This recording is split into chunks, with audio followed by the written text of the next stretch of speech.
And so, in the midst of the sermon one day, these words came out of my mouth: sex and money, everybody wants some, but we don't want to talk about it. And I have to tell you, the reaction from the members that day, my bishop at that time, was she laughed hysterically. But some of the elders, the older people in the church, they wanted to stone me. They got on their feet and said, "Bishop, I can't believe what just came out of his mouth." So it was at that point, as I began to pastor and became a bishop, we start talking about subjects and topics that, often we don't want to address over the pulpit, but I think they need to be addressed.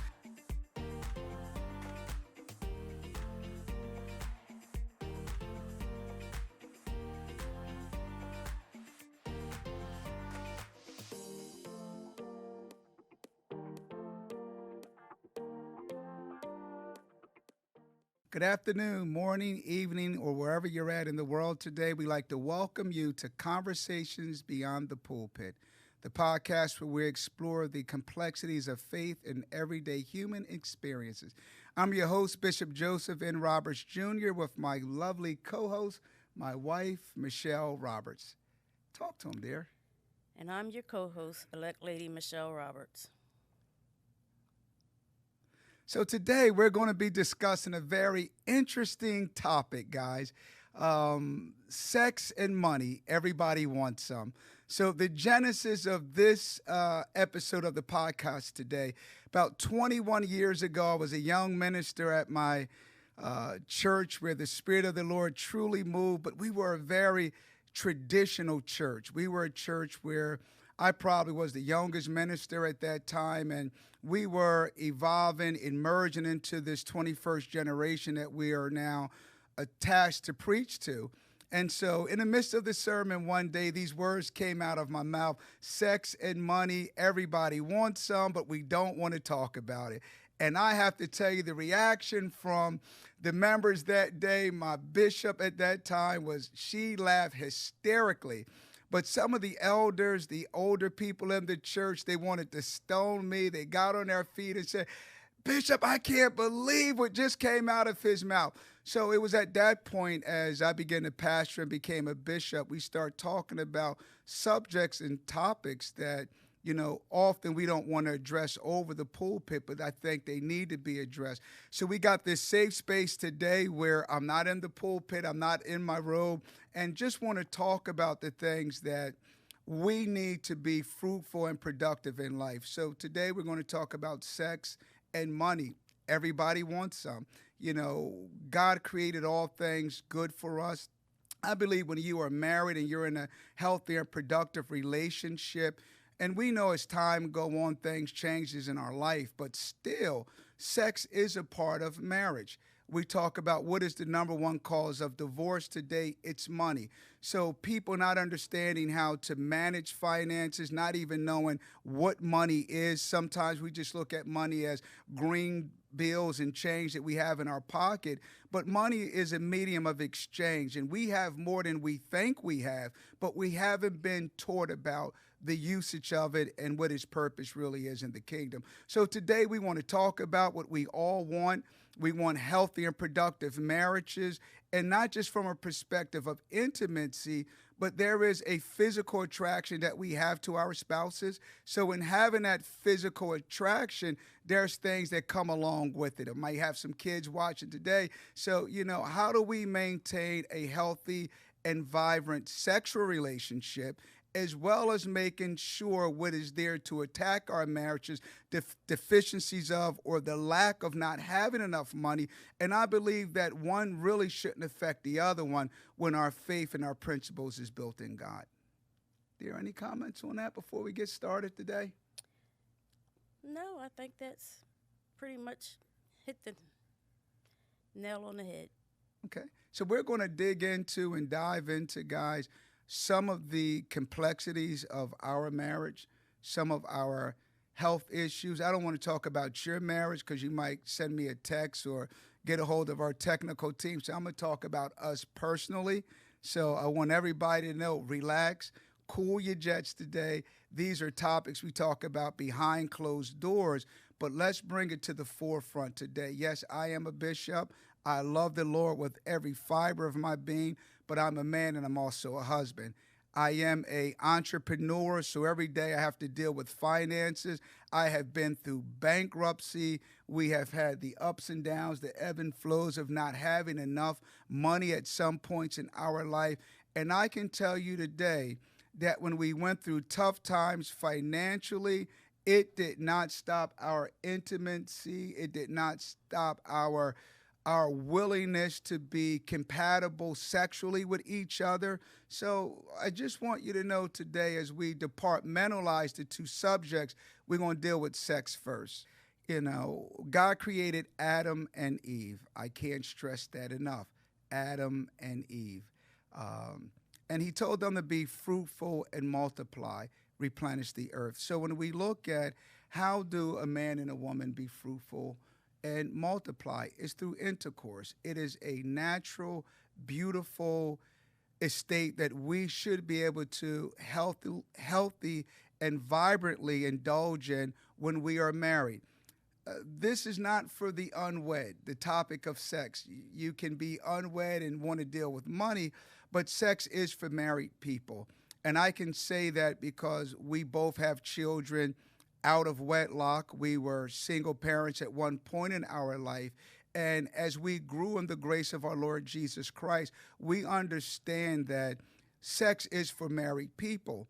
One of the things that I have to really highlight today and underscore is we didn't talk about these issues enough when I was growing up in church. They may have been adult conversations. Back when we were growing up, we really didn't have sex education in school, so we didn't learn the things from a biblical perspective, knowing that it was sin. We knew it wasn't right to do, but nobody really took us down that path of how beautiful sexual relationships is in a married environment. And so we've learned that being married, putting the Lord Jesus Christ first in our life, that the intimacy part of our sexual relationship really just began to heighten. I didn't just look at my wife as my boo and an object of attraction, but I began to look at her as my soulmate.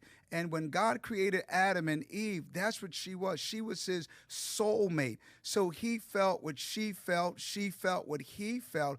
And there is a whole nother level of sexual relationships when you really feel each other, when you understand what's going on in the inward part of each other. It's no longer a fleshly desire, but it turns into real intimacy. Sex is the act that we perform when we're exploring intimacy from a natural perspective, but there is a soul tie, there is a spiritual side of this when you begin to understand the union, the bond of marriage.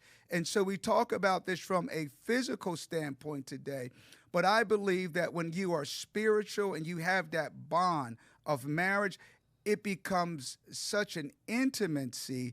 And in that intimacy, it lets us know when our spouse is up to it. It lets us know when our spouse isn't up to it. And I think that's really important as we begin to go down this foxhole of sex today. There? Sex and intimacy is totally different, but sex does become a different object to you once you are married. It's like when you're having sex outside of marriage, it's like you're having sex because you think you're going to keep that person. But once you are married, sex is more, well, it is intimate, but sex is more caring, is more a feeling of, this is because I love this person. This is because me and them are going to be together forever. And it's a different feeling. Yes. It's a different reason. Mm-hmm.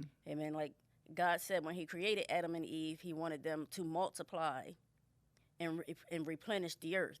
Yes. And yes, and there are some in marriage that literally that's all they have sex for is to create more children.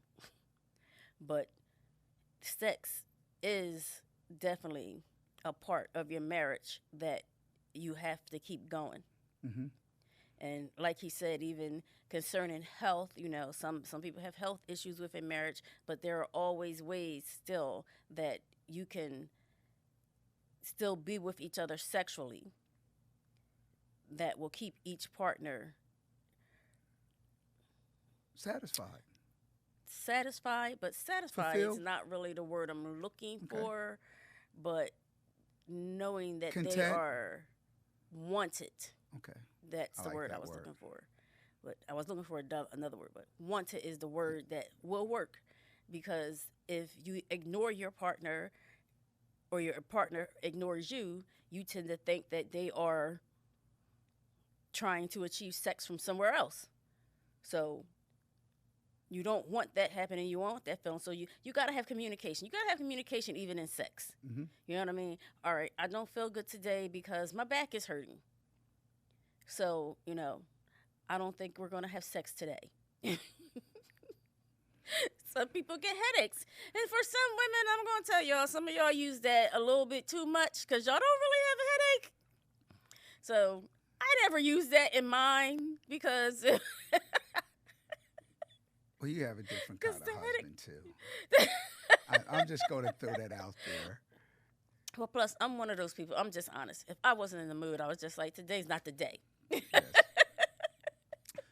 Maybe tomorrow. Yeah. Yeah. Yeah. But it's about communication, even in sex. Everything in marriage is about communication.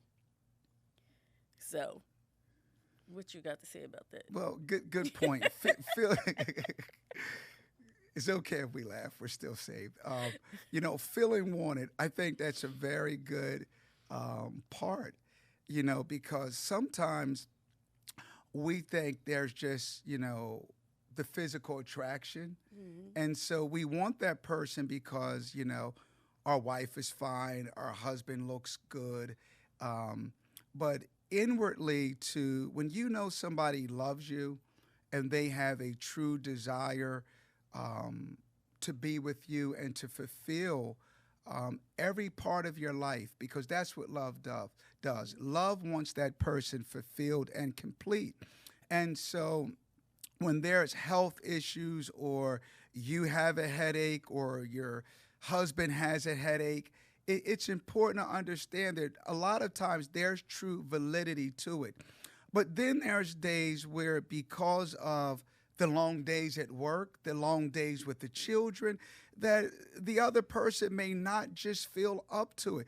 Doesn't mean they don't want you, doesn't mean they don't desire you, does not mean that their mind is not gravitating towards you from a sexual perspective. Their body might be craving you, but they are just tired today.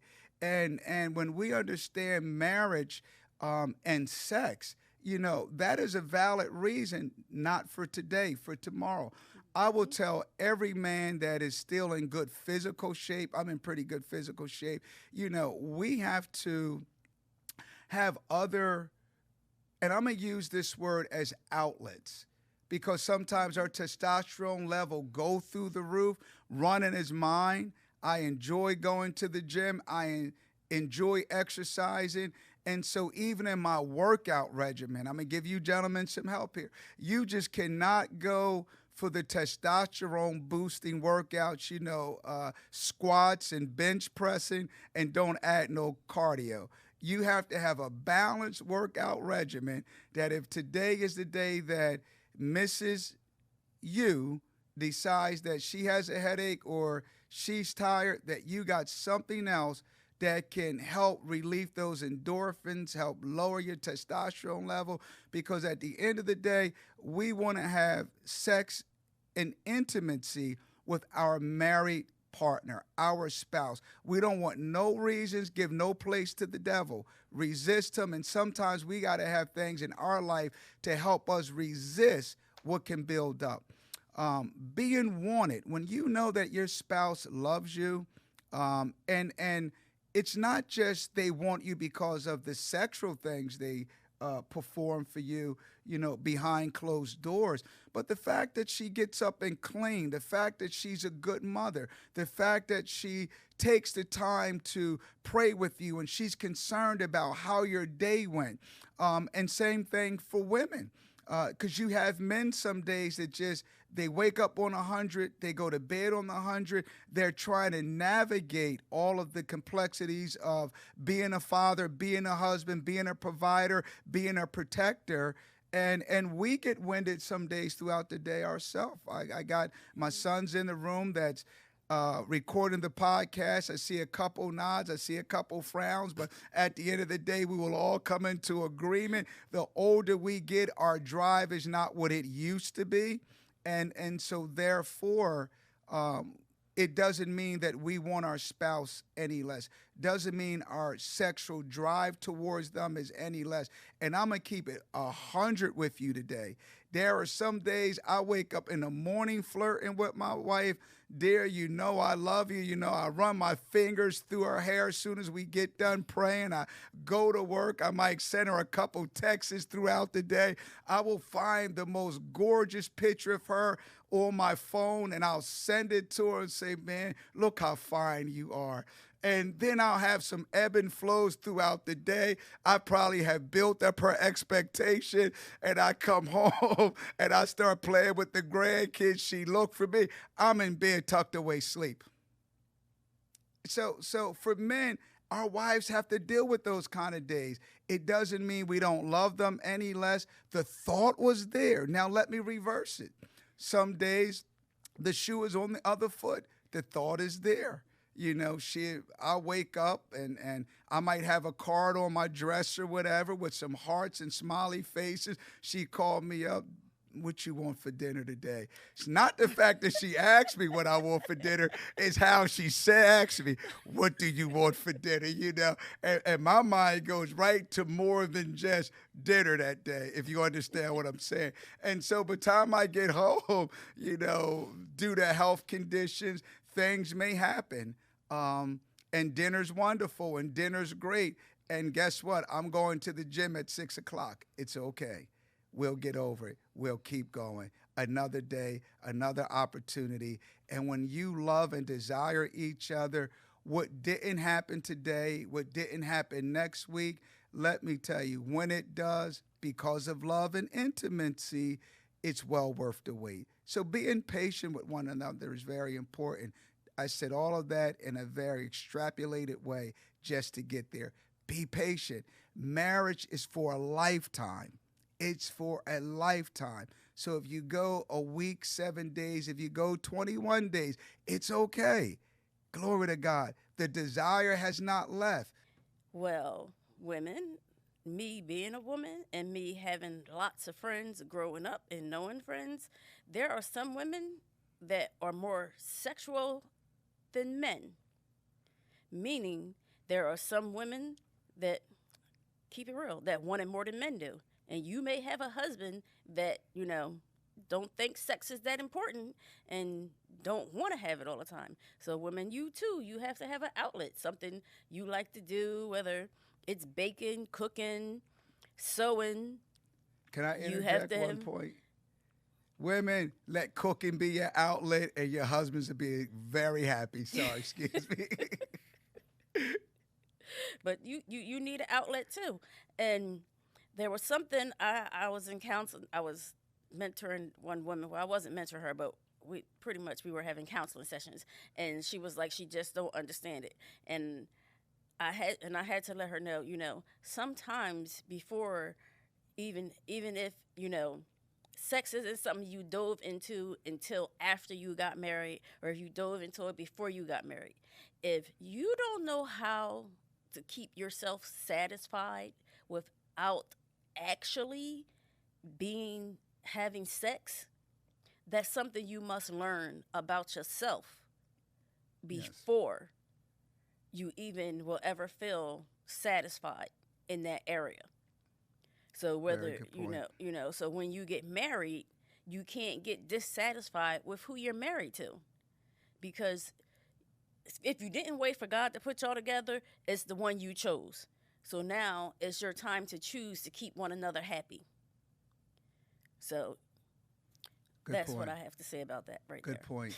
Again, you know, a lot of times when we look at life, we find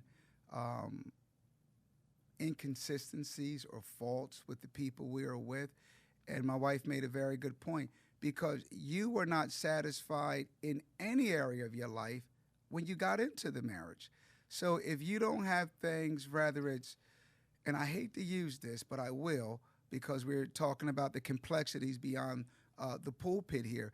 If you have not found satisfaction in who you are as a person, if you don't have a career goal or something in place, if you haven't been able to put, you know, lifestyle patterns that you find satisfaction in, if it's, you know what, I'm going to go to the gym every day and I have this routine and I'm going to build, you have to have things in your life that you are not completely dependent on your spouse to satisfy you in. And the shame of it is when we are not satisfied with who we are as individuals, we can put so many burdens on our spouse. And the two things that should be enjoyable become very burdensome. One, sex. Sex is for married couples to be very enjoyable.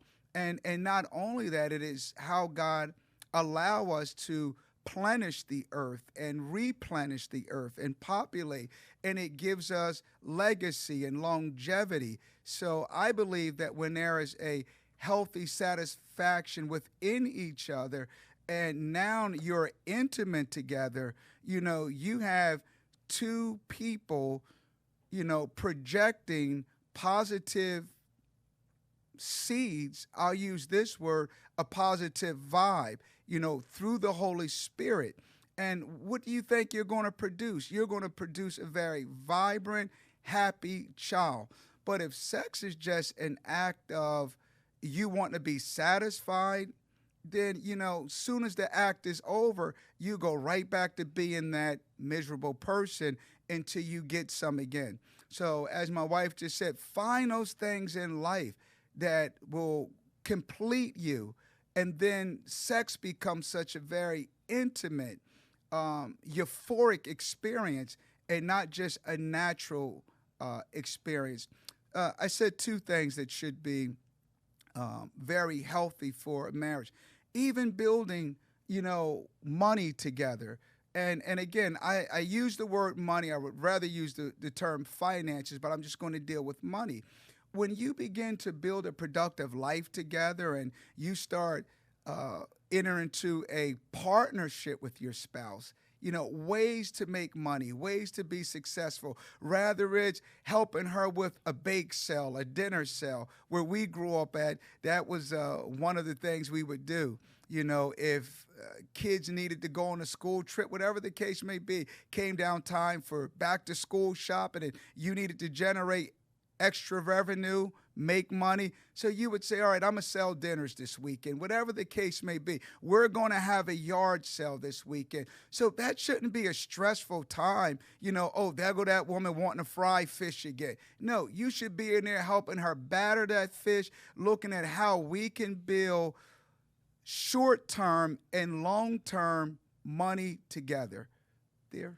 I'm really going to jump into that right there for a minute. Since it's the number one cause of divorce, we're going to hammer that one home. Mm-hmm. Well, I was actually going to say, well, since he done segued over to money, I guess we're now discussing money in marriage. Yes. So, but yes, money in marriage can be a very hard thing for some people because not only because, especially if you've come from a family that didn't have as much as other families and somebody in the family couldn't really manage money, but they just never got it together because one could and one couldn't, but the one that couldn't had a bad experience and now they don't want the other one touching their money or handling their money. Good point. It can become a problem in marriage. And it's still his and hers instead of his, hers, and theirs. And I say that because once we got married, actually I did it before we got married. We was engaged. We did. And because we were planning our wedding and everything, I said, there are some things that I think we need to do. We need to put an account together that's ours, and that will be for taking care of the household and the children. And then we need to put ourselves on A budget. A budget. So before you even deposit your check in there, you take out how much you think you can get by in a month. And before I put my check in there, I'll take out what I think Good I point. need to get by in a month. Whether that's gas, lunch, something you thinking about going to go buy because you want to buy it for yourself. So say you make $1,000 a week. So every week you're gonna take 200. That's you, but you got to remember out of that 1,000, now you got to pay tithe. So you got 900. So you're going to give the Lord his 100. Then you're going to take your allowance. It could be 200 because you driving back and forth to work, so you need gas. But that other 700 going to go in that house account.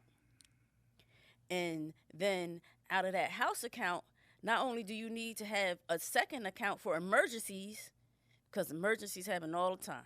I think you won't give them their budget and finances, but you can keep going. But pretty much, but that's it. That's budget and finances. But that's how you got to do it. You can't just always see it as mine's and yours, and then think that your marriage is going to be okay. Because if something happens, like plain and simple, I can just put it here. You know, at one point, he got laid off because his job closed, and he was out of work. But I was still working. But we still had money to take care of whatever we had to take care of before his unemployment came in. But, you know, he also didn't decide he was just going to sit around the house and do nothing while he was out on unemployment. It was summertime. He decided he going to cut some grass. He went and got that lawnmower and went out and started cutting grass. And I used to be like, babe, you ain't got to do that. We're going to be okay. It's all right. He was like, nah, I'm going to go do this. But money is... And it can be, because there are those that get depressed or sad once they lose their job, and they just want to sit around, do nothing, and mope and blame the other person. But you can't do that. You still have to have a conversation. That's right. It's all about a conversation. Well, until you find this job or you get a job, we're going to do this, this, and that. You may have to cut out some things. I can say my children never felt that they didn't have when one of us didn't have it. They never felt it. Because being in marriage with children, you gotta make sure your children don't feel that. Your children should never ever feel that. They should never feel that blow. As long as they have everything they need, they eating, they got food, they got lunch at school. That's how your children should always feel in your marriage. Even when it comes to money, they should never feel, well, oh no, you can't get that because your dad won't give us no money. You can't get that because your mom keeps spending all her money. No. It's you got to sit down and discuss your money, how it's going to be spent, what it's going to be spent on, and you got to become one in money. Good point. You made a good point. Tithes first. I really believe, and I encourage everybody today, first we got to understand that God is our provider. And no matter what we're going through in life, he's Jehovah Jireh. He will provide. And, you know, a lot of times when we're counseling married people, you know, they will say things is tough, I can't tithe.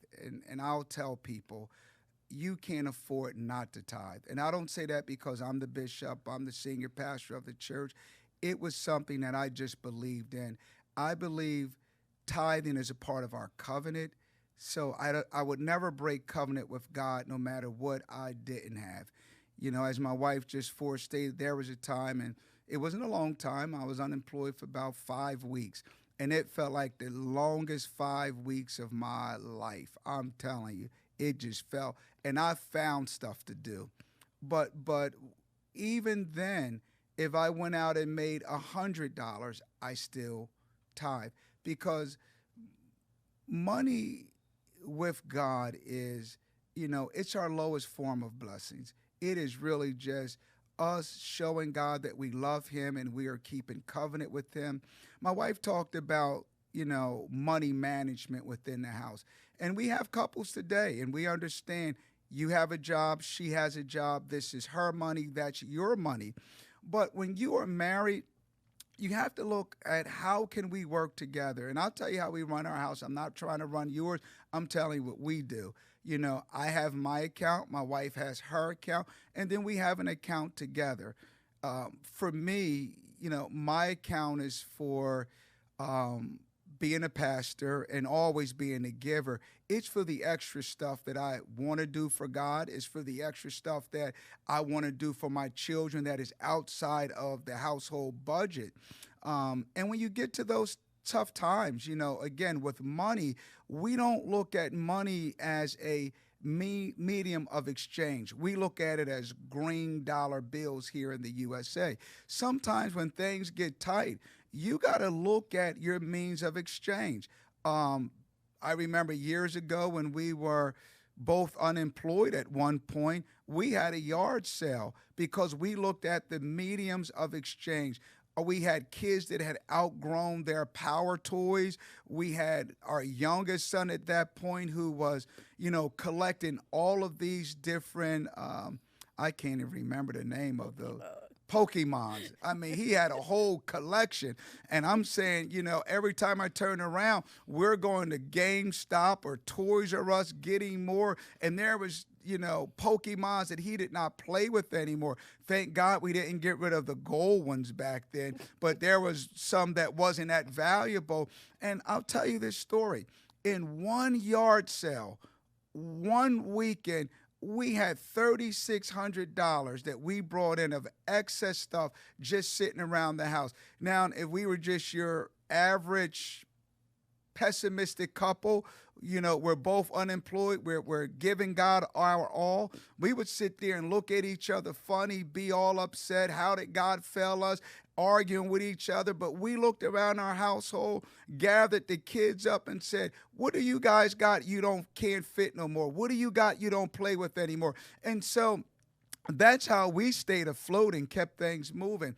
The other thing, women, and I'm going to talk to you for a minute only because I counsel a lot of men. And one of the things that they address with me openly in counseling, they are not shy about it. It's synonymous that their wives like to go in shutdown mode when the finances get tight. You can't go in shutdown mode. You didn't. Now, if you only married him for money and a paycheck, I understand, because your desire was never to him, it was to his career.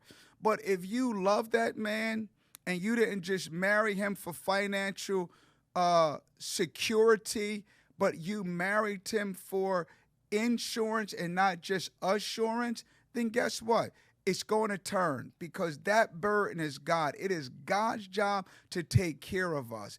And I don't mean that we should be lazy, because faith without works is dead. But if you have a man and he's done his best, the economy got shaky, the job had a forced layoff or shut down, then guess what? You don't close up shop on him.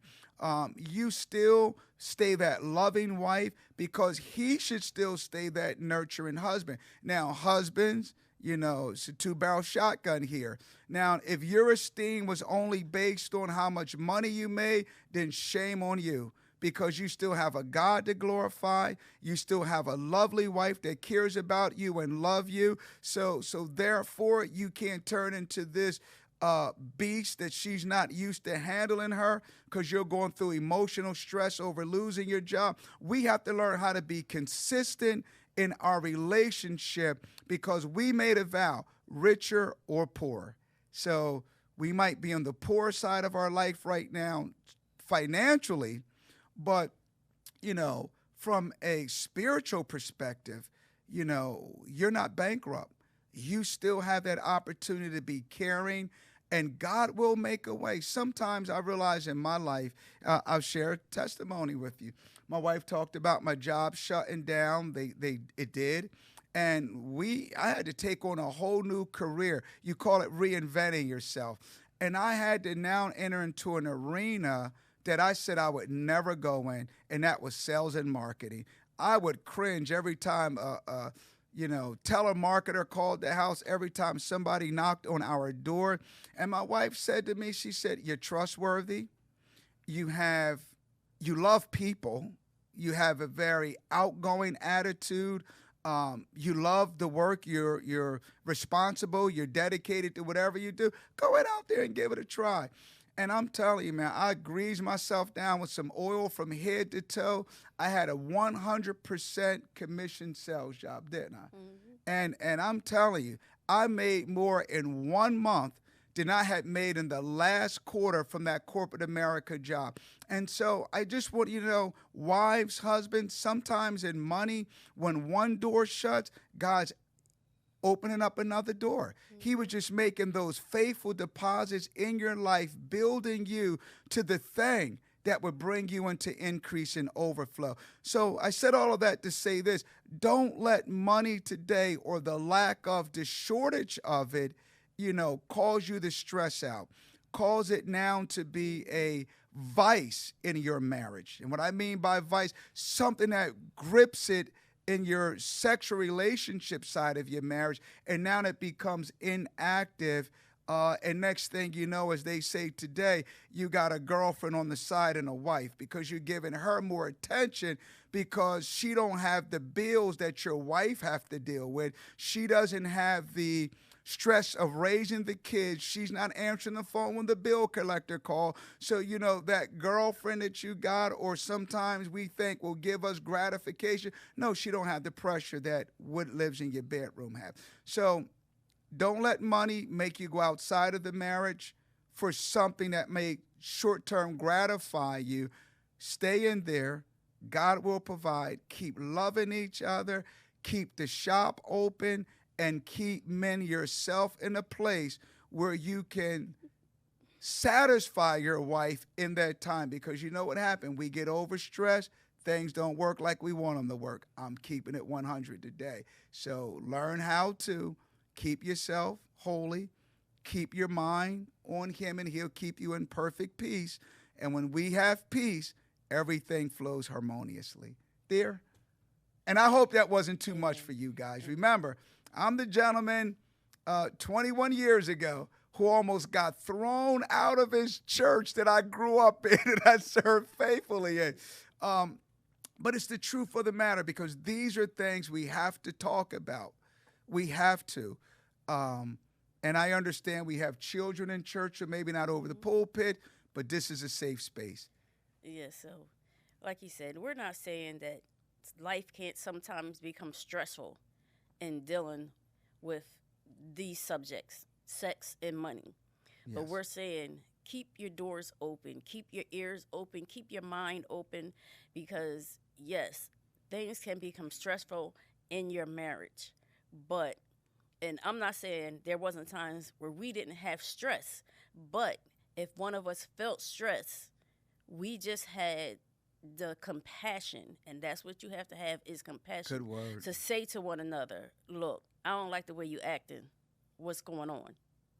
And if you don't open that door to conversation, and you open the door to conversation not angrily, not, don't do it in an upset way because you're upset. You have to realize, well, okay, he just lost his job. She just lost his job. They could be still under a lot of stress, even though I'm not trying to stress them, because there's outside things that will try you and stress and stress you. You got that one girlfriend, you got that one guy friend. Oh man, I would leave them. They ain't found a job in 2 weeks. Leave them. No, you need to shut them out. Mind your business. Yes. I shouldn't even been telling you my business. You giving me this kind of reaction. Can I interject something there? This is a good one thing. Point. Go ahead. Go ahead. Just one thing. Go ahead. I just want to say one thing. One thing. It's very good what you just said. Sometimes we don't think about the stress that the person is already under. I think about you when we just had our youngest son, Joel, and faithful for 13 years on your job, and they decided to eliminate your position. Oh, yeah. How do you eliminate somebody's position that you created specifically for them that nobody else would do? And now because they're out or maternity leave, and she would never take the full 6 weeks, even though I would plead with her, for 4 weeks after she's done, and I'm just going to say it, your dirty work, what nobody else would do, And so I had to understand, yeah, I have a job and a good job at that time. And God is sending surplus in from different avenues and ventures we had ventured into. But I still just can't say, don't worry, dear, we're going to be okay. No, you just gave somebody 13 years of your life in a position that nobody else would do. And so you got to have compassion. So that was the one thing. That was three, but but yes, but you still have to have compassion for one another. Continue to pray for one another. Continue to encourage one another, Yes. because that's the first thing you got to do. When money gets hard, you got to encourage one another. And sometimes when, like he said, when your money is lacking, then the sex is lacking. But you still got to have compassion and care for one another to help get through it. Yes. And if you the type of person that you can't get through it, there's Counseling. always help. Yeah, sorry. There's always help. There's always help. Counseling. Counseling. Here's something we don't like to talk about in the African American church, and I know our viewers are more than, our culture. There's nothing wrong with counseling. We look at barbershop as being counseling. We look at our hairstylist being counseling. Professional counseling, there is nothing wrong with it. Sometimes life can be so overwhelming. Counseling with your pastor, the elders of the church, is beautiful. But when you start dealing with money issues and it's affecting your marriage, and it's affecting your relationships with one another, there's nothing wrong with looking for professional counseling. And I would encourage people today, there are some topics that you're not even comfortable with. Again, we're dealing with the complexities, of life beyond the pulpit. Some people don't want to go talk to their pastors and leaders about sex and money. People at our church sure do. And they talk to us at great length about it. That's why we can be comfortable sitting here today having this discussion. But it's the way we have raised our children and the way we operate through love and the power of the Holy Spirit that our church members know you can come talk to us about anything, because we are real down-to-earth people. You look at all of our children, they didn't get here by osmosis, and neither is any of them Jesus. They got here by the act.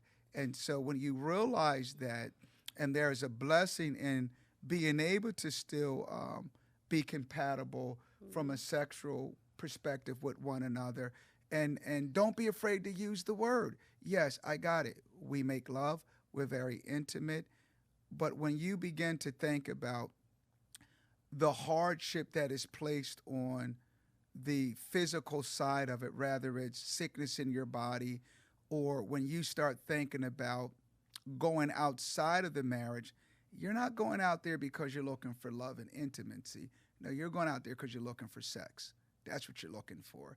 And you need to keep that in your mind, that be compassionate, stay connected and devoted to one another.